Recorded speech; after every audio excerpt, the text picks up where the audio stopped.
नमस्कार, news India देख रहे हैं आप और आपके साथ मैं हूं सुरभि तिवारी। 24 के लोकसभा चुनाव के बाद पहली बार 2 राज्यों में विधानसभा चुनाव का बिगुल बज चुका है। एक हरियाणा और दूसरा जम्मू कश्मीर। जम्मू कश्मीर में पहली बार आर्टिकल 370 खत्म होने के बाद बदली हुई परिस्थिति और परिषद में विधानसभा चुनाव होने जा रहे हैं। जम्मू एंड कश्मीर के पीएको को आप भारत का हिस्सा नहीं मानते हो क्या?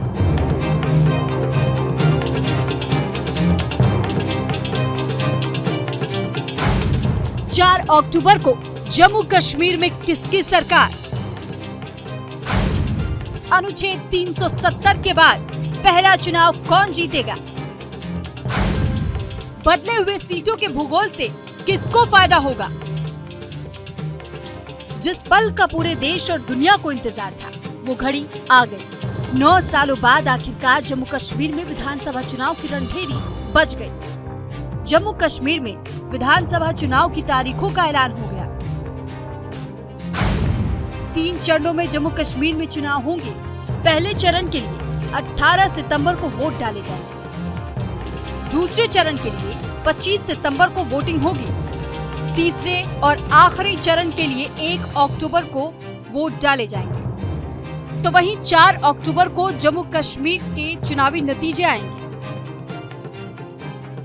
इंसानियत, जमहूरियत और कश्मीरियत की बात करने वाले पूर्व प्रधानमंत्री अटल बिहारी वाजपेयी की पुण्यतिथि के मौके पर केंद्र शासित प्रदेश बनने के बाद पहली बार जन्नत में वोट वाली जमहूरियत का ऐलान किया गया। उसके बाद तो क्या पक्ष क्या विपक्ष, सबने एक सुर से चुनाव आयोग के फैसले का स्वागत किया। आखिरी बार जम्मू कश्मीर में साल 2015 में विधानसभा चुनाव हुए थे। उस वक्त किसी भी दल को बहुमत नहीं मिली थी, लेकिन बीजेपी के समर्थन से पीडीपी ने जम्मू कश्मीर में सरकार बनाई। मुफ्ती मोहम्मद सईद मुख्यमंत्री बने थे। तब प्रधानमंत्री नरेंद्र मोदी खुद उनके शपथ ग्रहण समारोह में शरीक हुए थे। ये वो दौर था जब जम्मू कश्मीर में 2 निशान और 2 विधान की प्रथा थी। 1 साल बाद मुफ्ती मोहम्मद सईद के निधन के बाद उनकी बेटी महबूबा मुफ्ती सईद जम्मू कश्मीर के मुख्यमंत्री बनी। तकरीबन 3 साल तक बीजेपी और पीडीपी का गठबंधन चला। बाद में बीजेपी ने अपनी राहें जुदा कर राज्य में एक बार फिर से राष्ट्रपति शासन लगा। 1 साल बाद देश में लोकसभा के चुनाव हुए। बीजेपी पहले से ज्यादा प्रचंड बहुमत के साथ सत्ता में लौटी और फिर आया 5 अगस्त 2019 का वो ऐतिहासिक दिन जब सदन में अमित शाह ने जम्मू कश्मीर संशोधन विधेयक सदन में पेश किया। के किसी अन्य अनुच्छेद अथवा जम्मू और कश्मीर संविधान के किसी अन्य उपबंध अथवा कोई कानूनी दस्तावेज, निर्णय, अध्यादेश, उपनियम, नियम, विनिमय, अधिसूचना, रीति रिवाज अथवा भारत के भूभाग में कानून के प्रवर्तन अथवा कोई अन्य लिखित संधि अथवा समझौते जैसे अनुच्छेद 363 के अंतर्गत परिकल्पित हो, अन्यथा न हो। संसद में संशोधन के जरिए अनुच्छेद 370 को जम्मू कश्मीर से हमेशा के लिए खत्म कर दिया गया। जम्मू कश्मीर को 2 यूनियन टेरिटरी में बांट दिया गया, लद्दाख और जम्मू कश्मीर। तब गृह मंत्री अमित शाह ने कहा था, इसलिए एग्रेसिव हूँ कि जम्मू एंड कश्मीर के पीएको को आप भारत का हिस्सा नहीं मानते हो क्या? एग्रेसिव ना हो, जान दे देंगे इसके लिए। क्या बात कर रहे हो आप? एग्रेसिव होने की क्या बात कर रहे हो? मैं ये बात रिकॉर्ड पर रखना चाहता हूँ कि जब मैं सदन में जब जम्मू एंड कश्मीर राज्य बोला हूँ, तब पाक ऑक्यूपाई कश्मीर और अक्साई चीन दोनों इसका हिस्सा है। ये बात को अब जम्मू कश्मीर में एक देश और एक निशान और एक विधान चलता है। अलग झंडा नहीं, केवल तिरंगा चलता है। आर्टिकल 370 खत्म होने के बाद पहली बार जम्मू कश्मीर में विधानसभा का चुनाव होने जा रहा है। इससे पहले 2024 में हुए लोकसभा चुनाव में लोगों ने बढ़ चढ़ करके हिस्सा लिया। आलम तो ये था कि पिछले 35 सालों की वोटिंग का रिकॉर्ड टूट गया। इतना ही नहीं, कश्मीर में अलगाववादी चेहरे, प्रतिबंधित जमाते इस्लामी से जुड़े लोग, यहाँ तक कि आतंकियों के परिवार के सदस्यों ने भी मतदान में हिस्सा लिया था। जम्मू कश्मीर में इस बार का विधानसभा चुनाव कई मायनों में खास है। अनुच्छेद 370 हटने के बाद बदले माहौल के बीच नए जम्मू कश्मीर में ये पहला विधानसभा चुनाव होने जा रहा है। जम्मू कश्मीर इस बार केंद्र शासित प्रदेश है। पहले जहां विधानसभा की 87 सीटें थी, जिसमें 4 लद्दाख की थी, अब जम्मू कश्मीर में विधानसभा की सीटें बढ़कर 90 हो गई। इनमें जम्मू संभाग में 43 और कश्मीर संभाग में 47 सीटें हैं। जम्मू संभाग में 6 सीटें बढ़ाई गई हैं, जबकि कश्मीर में 1 सीट का इजाफा हुआ है। लद्दाख को बिना विधानसभा के केंद्र शासित प्रदेश घोषित किया गया था, लिहाजा वहां विधानसभा नहीं है। 2014 से लेकर अब तक जम्मू कश्मीर काफी बदल चुका है। स्थिति बदल चुकी है, परिस्थिति बदल चुकी है। आतंकवाद अपनी अंतिम सांसें गिन रहा है। चारों ओर विकास के काम हो रहे हैं, साथ ही साथ सियासी समीकरण और सीटों का भूगोल भी बदल गया है। 90 विधानसभा वाले जम्मू कश्मीर में बहुमत के लिए 46 विधायकों की जरूरत होगी। 2024 के लोकसभा चुनाव में प्रदर्शन के आधार पर देखें तो बीजेपी ने 29 विधानसभा सीटों पर बढ़त बनाई थी। पीपल्स पार्टी की बात करें तो 1 सीट पर आगे थी। कांग्रेस 7 विधानसभा सीटों पर आगे थी। नेशनल कॉन्फ्रेंस की बात करें तो भले ही लोकसभा चुनाव में उसका खाता नहीं खुला, लेकिन 34 विधानसभा सीटों पर उसका दबदबा कायम रहा। पीडीपी 5 सीटों पर आगे थी। बारामुल्ला से निर्दलीय सांसद चुने गए इंजीनियर राशिद 14 विधानसभा की सीटों पर बढ़त बनाने में कामयाब रहे। कश्मीर के 47 सीटों की बात करें तो यहाँ सीधा मुकाबला निर्दलीय इंजीनियर राशिद के उम्मीदवारों फारूक अब्दुल्ला के नेशनल कॉन्फ्रेंस, महबूबा मुफ्ती सईद की पीपल्स डेमोक्रेटिक पार्टी और कांग्रेस के बीच है। वहीं जम्मू रीजन की बात करें तो यहाँ की 43 सीटों पर सीधा मुकाबला बीजेपी और कांग्रेस के बीच होने की संभावना है। ऐसे में सबसे बड़ा सवाल ये है कि बीजेपी अपने विकास के दम पर जम्मू कश्मीर में अमन चैन के नाम पर सूबे में बिखरे विपक्ष के बीच निर्दलीय से गठजोड़ कर क्या बीजेपी सत्ता का समीकरण साध पाएगी या बिखरा विपक्ष चुनाव के बाद गठबंधन के जरिए सूबे की सत्ता पर काबिज हो जाएगी। बहरहाल इसका फैसला तो 4 अक्टूबर को नतीजों के बाद ही पता चलेगा। न्यूज इंडिया के लिए निशांत कुमार की रिपोर्ट।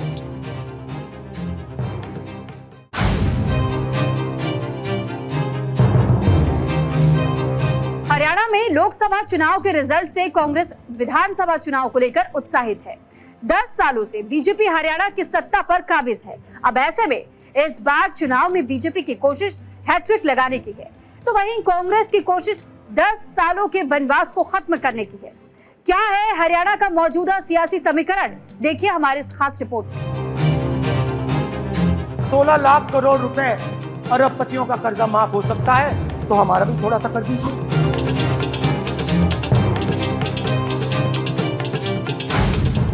बच गया हरियाणा का चुनावी बिगुल। बीजेपी हरियाणा में लगाएगी हैट्रिक। कांग्रेस कॉन्फिडेंट, बीजेपी करेगी डिफेंड। हरियाणा विधानसभा चुनाव का बिगुल बच चुका है। मुख्य चुनाव आयुक्त राजीव कुमार ने ऐलान किया है कि हरियाणा में एक चरण में वोटिंग होगी। 1 अक्टूबर को सभी 90 सीटों पर वोट डाले जाएंगे और 4 अक्टूबर को ये पता चलेगा कि हरियाणा में किसकी सरकार बनेगी। हरियाणा में सभी दलों के अपने अपने दावे, लेकिन चुनावी दंगल में मुख्य रूप से 2 बड़े प्लेयर्स हैं। लेकिन और भी कई पार्टियां हैं जो हरियाणा में ताल ठोकती हुई दिखाई दे रही हैं। बीजेपी, कांग्रेस के साथ साथ INLD और BSP का गठबंधन, आम आदमी पार्टी और कुछ समय पहले तक बीजेपी के साथ सत्ता में साझेदार रही JJP है। आम आदमी पार्टी को इंडिया गठबंधन का मजबूत अलायंस माना जाता है। लोकसभा चुनाव में आम आदमी पार्टी ने कांग्रेस के साथ गठबंधन के तहत हरियाणा में लोकसभा चुनाव लड़ा था, लेकिन विधानसभा चुनाव में सभी 90 सीटों पर ताल ठोकने का दावा कर रही है।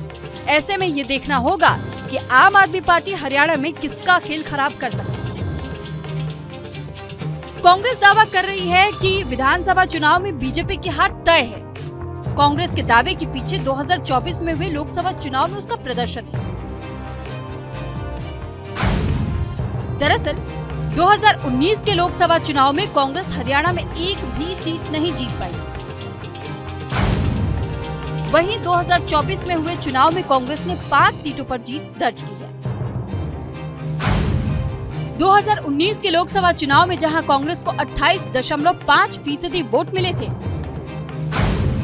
तो वहीं 2024 में कांग्रेस का वोट प्रतिशत बढ़कर 43.67% पहुंच गया है। 2014 और 2019 के लोकसभा चुनाव में जहां बीजेपी ने बम्पर जीत दर्ज की थी, तो वहीं 2024 के लोकसभा चुनाव में कांग्रेस ने बीजेपी को कड़ी टक्कर दी।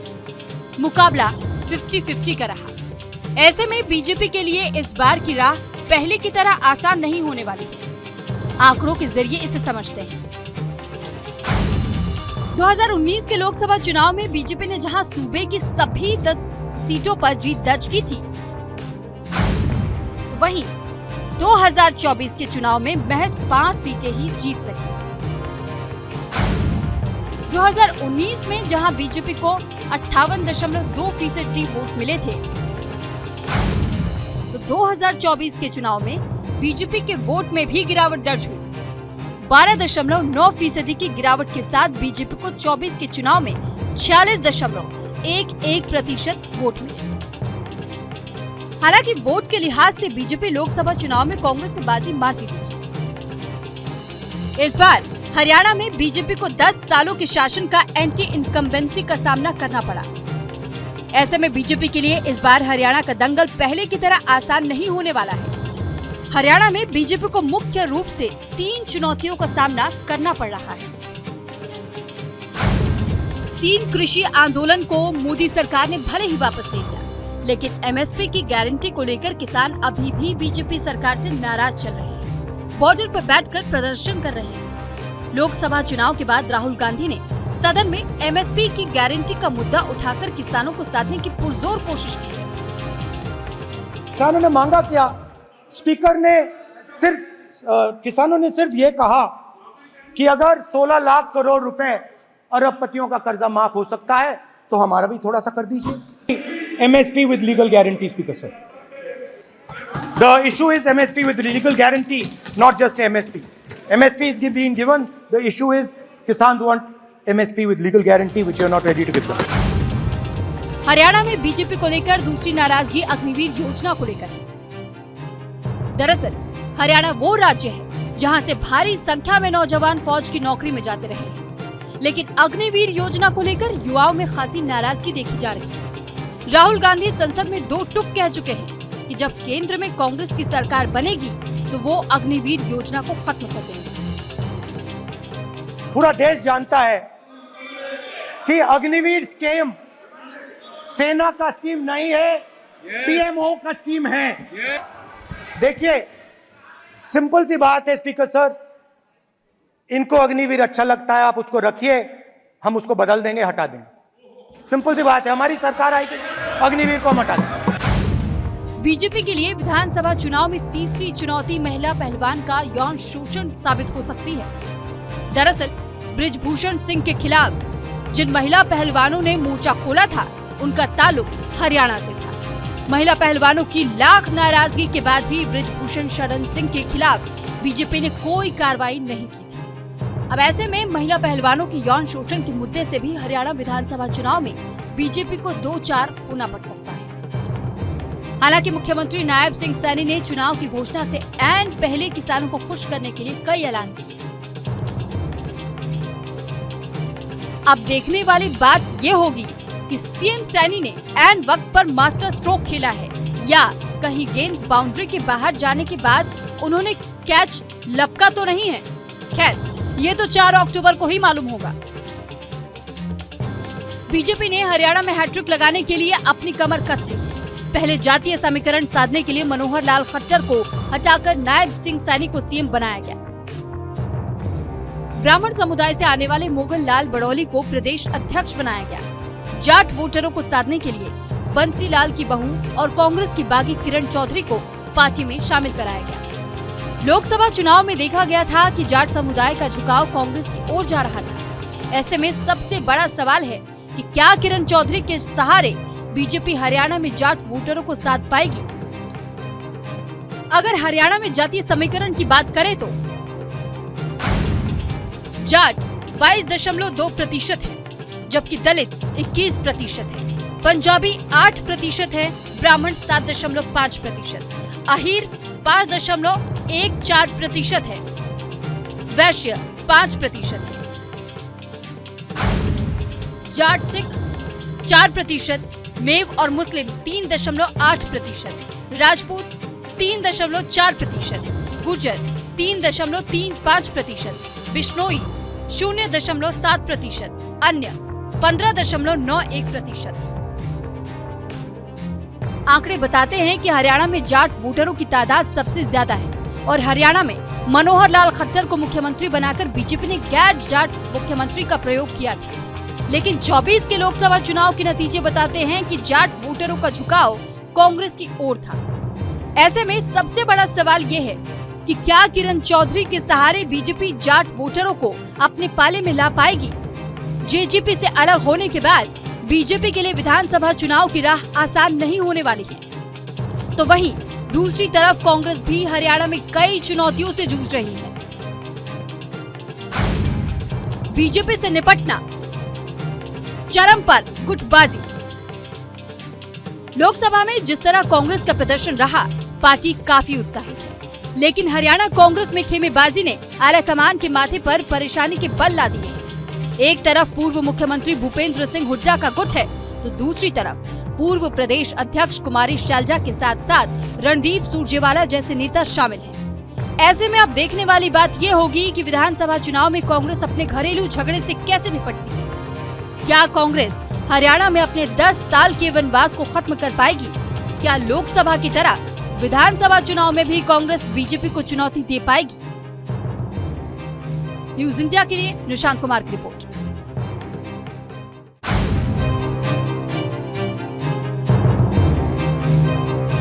फिलहाल आज के इस बुलेटिन में इतना ही। मुझे और मेरी टीम को दीजिए इजाजत। आप देखते रहिए न्यूज इंडिया, क्योंकि यहाँ खबरों का सिलसिला कभी खत्म नहीं।